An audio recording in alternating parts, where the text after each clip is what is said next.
Is it time for the Mueller investigation to face an investigation of its own? President Trump's defense lawyer, Rudy Giuliani, says Mueller should be probed to see if he helped destroy evidence after thousands of text messages between Peter Strzok and his FBI paramour Lisa Page went missing. The Department of Justice claims the politically explosive texts went missing due to a technical glitch. Glitchy. Francie Hakes is a former federal prosecutor and former DOJ National Coordinator for Child Exploitation and Prevention, and she joins us.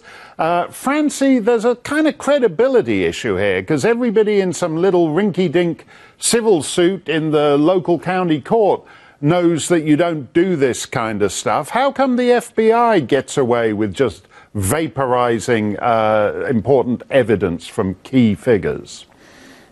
Well, that's a great question, Mark. I don't know how they get away with it. And the thing that concerns me the most is that you're talking about text messages that show bias. And as I'm sure you know, every criminal defendant in the courts across this country are entitled to any evidence that shows bias by a witness. And Strzok, certainly, who would have been a witness in this case, in many cases, showed clear bias in his text messages with his lover, Page.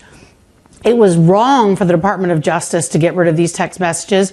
They were the subject of an OIG investigation already, and it seems to me to be a constitutional violation that they cannot provide these text messages to any current or future defendants. Well, Peter Strzok is this very weird figure, because there's like 35,000 FBI employees, but somehow this guy is the indispensable guy. He's on the Hillary investigation. He's on the Trump investigation. He gets sent to the White House to stitch up Michael Flynn. He gets flown to London to see Alexander Downer, the Australian High Commissioner, so they can get the goods on Papadopoulos. And then he's sent to the special counsel's office.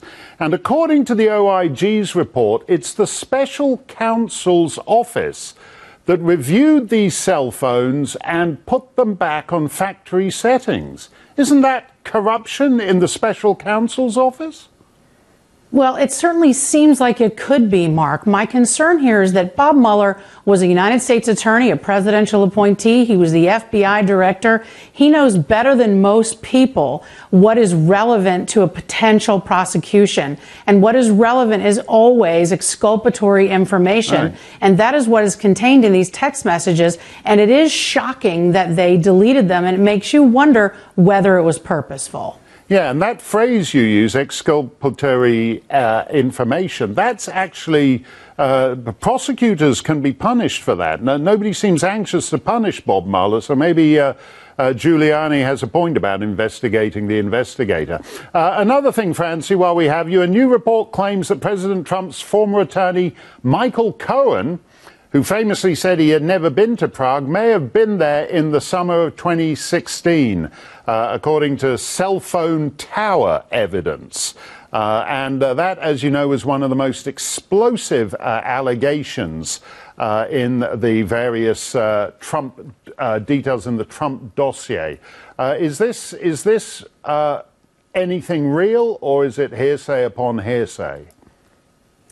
Well, I think, Mark, you hit upon it. I think it is hearsay upon hearsay. It reminds me of the very Steele dossier that was the source of this information in the first place, that has been unverified. It is still unverified to this day, and relies upon mysterious Russian or Eastern European intelligence sources, the same thing that the FBI and the Department of Justice asked the FISA court to rely upon in the Carter Page FISA warrant. It is not reliable information, and until you show me American surveillance by Americans that prove he was in Prague, I'm not going to believe it. So you don't see why this MI6 guy, Christopher Steele, a British subject, should be allowed to interfere in the 2016 American election, basically?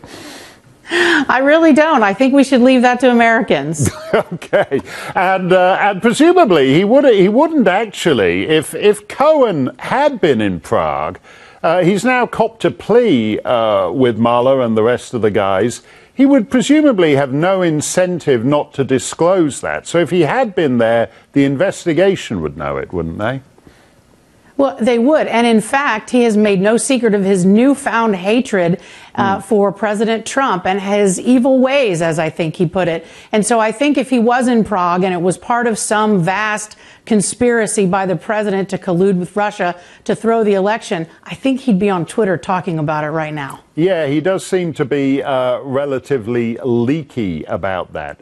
Are we anywhere near a wrap-up of this investigation? Well, of course, rumors say that Mueller will put out a report in February. It's long overdue, in my opinion. This investigation has been going on now for well over 2 years. I can't imagine what it is they're doing now. I look forward to seeing the report. But I think at this point, he's just justifying the millions of dollars that he's been spending. Okay, well, he's been spending millions of dollars resetting iPhones to factory settings. It looks like they've been doing a bit of that anyway. Francie, thank you for explaining all that to us. Let's bring in Democratic strategist Zach Friend and the former NRCC Communications Director Matt Gorman to talk about these issues intertwined now. Gentlemen, welcome to you both. Thank you. Thank you. All right, I want to revisit what the president said again in that tweet that Rich had. He said, right now, there's a full-scale manhunt going on in California for an illegal immigrant accused of shooting and killing a police officer during a traffic stop. Time to get tough on border security, build the wall. Matt, there are those who say when the left does this after a mass shooting that you shouldn't play politics with something that happens so quickly and when it's really still playing out. What's your take? Well, first of all, this crime is horrific, and whoever committed it needs to be caught and brought to justice, number one. But as you said, reframing it a little bit and pulling back in terms of the political aspect of this, as the president tweeted, I think this is going to really show what's at stake, however, during the shutdown. The shutdown is about border security. It's about legal versus illegal immigration. And from the start, the president's been very consistent about how he's for legal immigration, just like this police officer, and how he's against legal immigration. So I think what this shutdown's all about plays in very clearly and shows what's at stake when crimes like this happen. I mean, it really is a case that illustrates the two sides of the issue in a horrific, tragic way. But it certainly sparks, again, the national conversation about this as we're sitting here watching a partial government shutdown. I want to show something else that came in. This is from Governor Brown out there in California, issuing a statement saying, on behalf of all Californians, Ann and I extend our condolences to Corporal Singh's wife, young son, loved ones, and colleagues. Our hearts are with the entire community of Newman and law enforcement officers across the state who risk their lives every day to protect and serve the people of California. Zach, critics are going to say this is the very same governor who signed a huge package full of things, naming the state a sanctuary state and making it actually tougher for law enforcement to crack down on people who are in the state illegally. Yeah, I know that one thing that always happens after all these events, as Matt noted, is that they really do become politicized, and I think that that's unfortunate. I mean, I worked at a law enforcement agency. 2 of my friends were murdered in the line of duty, and I guarantee you, immediately after that happened, there were discussions about Second Amendment questions, about mental health issues of the suspect, and none of us cared about it. The family didn't care about it. Those of us that worked at the law enforcement agency didn't care about it. This really is the time the discussion should be, and I would like to think that both parties would be doing this. They should be reaching out to the family, recognizing this is a long-term trajectory shift for not just that family, but for that law enforcement agency in a really, really challenging situation. I mean, my heart goes out to them, and I just hope that all elected leaders and political leaders take the politics out of this for some time and really do wrap their arms around this family and that community to really show their support. Yeah, we are checking in moment by moment for any update as authorities think they do have at least some geographic boundaries on where they think that this suspect is and are confident they will close in on that individual. You saw the picture there. It's very clear for anybody who has information, easily recognizable if you happen to know that person. Meantime, this is all playing out against the backdrop of the shutdown as the president's here in town, the White House saying, hey, he decided to stay here and try to work on this. Democrats didn't. They left town. They went home. Democrats saying we put some things on the table. He wouldn't take them days ago. And so there was no reason for us to come back and negotiate because they're taking over in the House a week from today. So it's going to be a different ball game. You heard Congressman Meadows there, one of the more conservative Republicans on the Hill. He said today he feels like the needle actually moved away in the direction of a longer shutdown. Matt, probably not more than a week, but then once the House passes something, House Democrats, if they do indeed fund something, not including anything for the border wall for the president, Does it get through the Senate? And what does the president do with it when it gets to his desk? I think the only thing that matters right now is what Leader Schumer and President Trump can actually agree to. It needs Democratic votes to actually become law. And right now, as both Rich mentioned and Congressman Meadows, neither side has an incentive to end this shutdown right now. I think what you've seen in the last week or two really is the start of President Trump's reelection campaign. As Rich noted in the tweet, border security 2020 is going to be an issue. And the president is at his best when he has an enemy, just like he had in Hillary Clinton in 2016. He now has in Chuck Schumer and Nancy Pelosi. They'll be the enemy until a Democratic frontrunner emerges out of the primaries. It's something that he is at best at when he has an antagonist.